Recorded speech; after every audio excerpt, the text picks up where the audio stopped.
Almost My Floor è la prima avventura di Potato Company, un piccolissimo studio russo composto da moglie e marito. Un'avventura a punta e clicca dalle atmosfere terrificanti e sinistre, dal pregevole stile fumetto, dove ogni passo può essere quello fatale.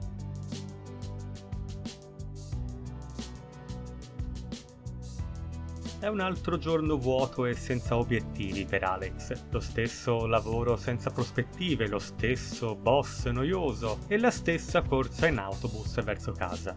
Questa volta però, avvicinandosi al proprio appartamento, Alex inizia a notare cose strane e non appena entra nell'ascensore, strane figure iniziano a mostrarsi, occhi verdi svolazzanti lo spiano, ragni terrificanti muovono le loro piccole zampette verso di lui. Ad ogni nuovo ingresso in ascensore nel tentativo di lasciarsi alle spalle quest'incubo, le cose si fanno sempre più terrificanti e pericolose, ma lui sembra il solo a rendersene conto. Quello che vede quindi è reale o sta diventando matto? Allo stesso tempo, un detective privato cerca di risolvere il mistero della sparizione di una ragazza, che per pura combinazione era la fidanzata di Alex. In generale, la storia del gioco è abbastanza semplice, ma non mancano alcuni spunti profondi e risvolti di trama molto interessanti, in particolar modo nella seconda parte del gioco, quando vengono introdotti nuovi personaggi e dettagli utili a capire tutti i retroscena.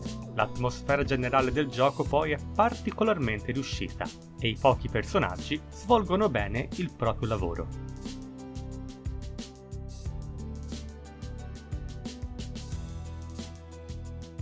Essendo un punta e clicca, c'è veramente poco da dire circa il gameplay, composto quindi da puzzle, occasionali quick time events e conversazioni con i vari personaggi. Uno spunto interessante comunque viene dal fatto che alcuni puzzle possono essere risolti in due modi diversi, uno dei quali violento. Quale dei due scegliere avrà un piccolo impatto sulla storia ed i futuri eventi, ed il modo in cui viene presentato è abbastanza realistico. L'opzione cattiva infatti è di solito sempre la più facile da portare a termine, mentre quella buona richiede qualche passo in più.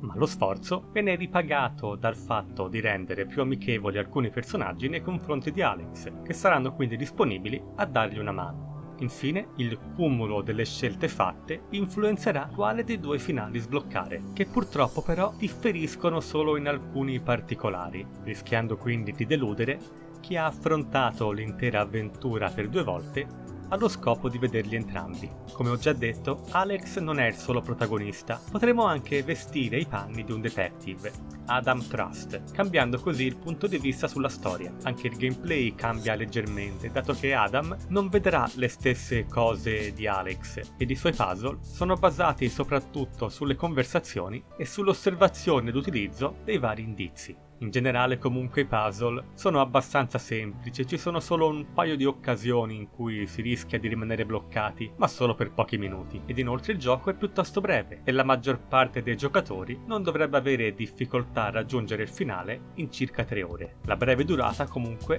è compensata da un basso prezzo. Infine spendo una parola circa i quick time events, che possono stufare facilmente perché sono tutti uguali, un pizzico di varietà in più non avrebbe guastato.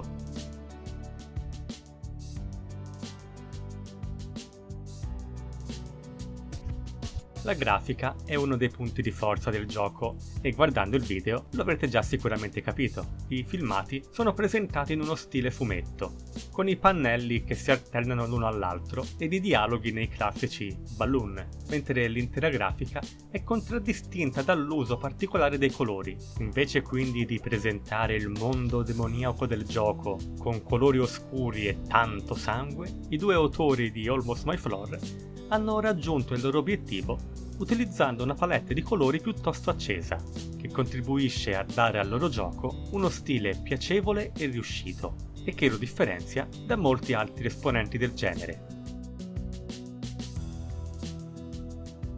Purtroppo non c'è molto di buono da dire circa il sonoro. Partiamo dal doppiaggio, o meglio dalla sua quasi assenza. Non fraintendetemi, non c'è niente di male in un gioco solo testuale, ma in questo caso è strano che durante i filmati alcuni personaggi abbiano una voce e altri no. Capiterà quindi durante alcune cutscene dove due personaggi interagiscono di sentirne uno parlare con una voce normale ed uno tramite i fumetti. Il risultato non è molto gradevole. Impossibile poi non notare, anche per chi non ha una grande padronanza con l'inglese, la presenza di molti errori e frasi non proprio corrette dal punto di vista sintattico, contribuendo così a creare una sensazione negativa di tutto il comparto audio.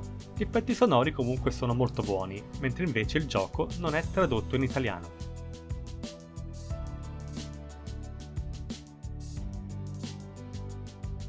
Malgrado alcuni passi falsi, Almost My Floor, nel complesso, colpisce, specialmente pensando che è stato fatto da sole 2 persone. È breve e anche piuttosto semplice, ma la presentazione è ottima e con un pizzico di varietà in più ed un comparto sonoro all'altezza sarebbe stata ancora meglio. Comunque, Potato Company ha raggiunto l'obiettivo di creare un'avventura horror di qualità che può essere consigliata a tutti gli amanti del genere.